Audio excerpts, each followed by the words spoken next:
Assalamualaikum warahmatullahi wabarakatuh, sahabat Islam semuanya.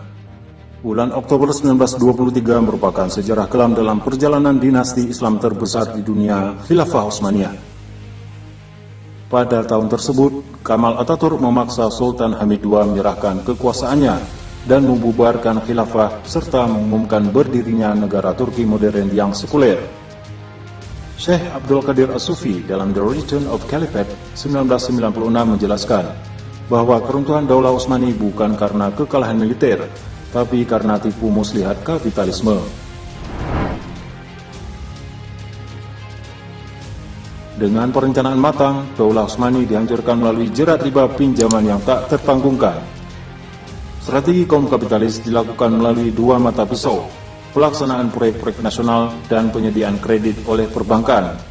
Saat ini kita mengenalnya dengan istilah utang negara.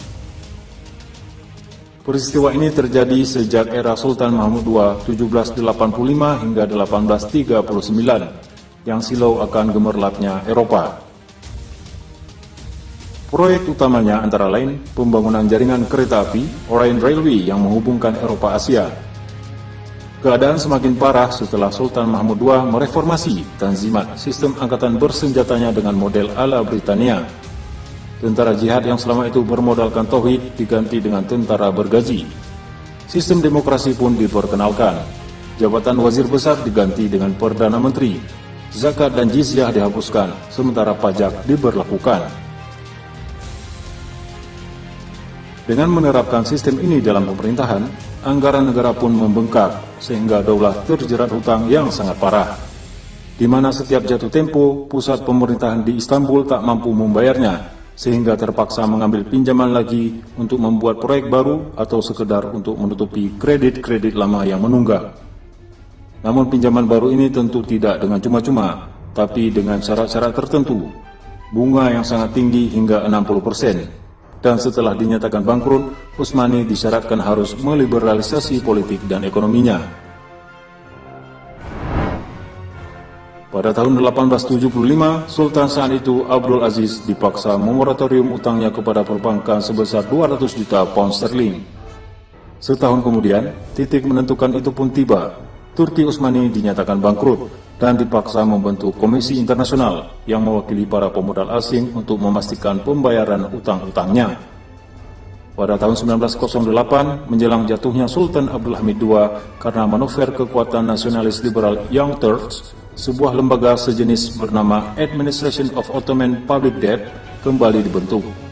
Dalam 16 tahun terakhir sampai kudeta oleh Kemal Atatürk pada tahun 1924, Daulah Utsmani dipimpin oleh Sultan-Sultan boneka. Jaringan para bankir dari Prancis, Inggris, Austria, Jerman, dan Swiss, dari keluarga-keluarga Rothschild, Kassel, Barings, ada di balik semua ini.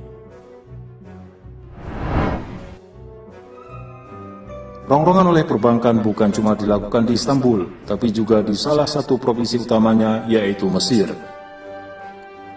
Ada 3 proyek besar di sana, yaitu pembangunan terusan Suez, Dam Aswan, dan industri gula yang disodorkan kepada Khadif Ismail, Gubernur Turki Utsmani di Kairo.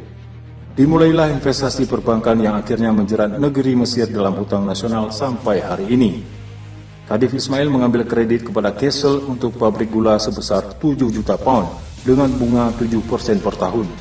Pada tahun 1873, sindikasi Bikosin memberikan kredit kepadanya sebesar 32 juta pound dengan bunga sama 7%. Karena jerat utang yang makin menyulitkan, Khadif Ismail dipaksa melakukan swastanisasi, menjual saham terusan Suez kepada pemerintah Inggris sebesar 4 juta pound sterling, sambil menambah kredit lagi sebesar 8 juta pound sterling dari Anglo-Egyptian Bank. Pemerintahan Mesir diambang bangkrut.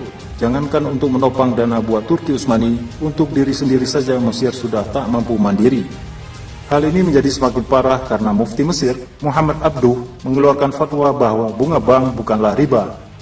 Fatwa ini mengakibatkan masuknya bank-bank yang bermain di level mikro ke Mesir, bank rakyat dan bank perkreditan rakyat.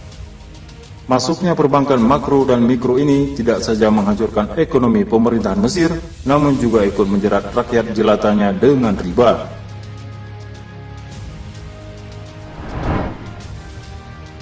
Dengan kata lain, sejak awal, reformasi atau tanzimat itu dirancang dengan satu tujuan akhir, membubarkan Daulah Utsmani dan menggantikannya dengan negara demokrasi alias negara fiskal.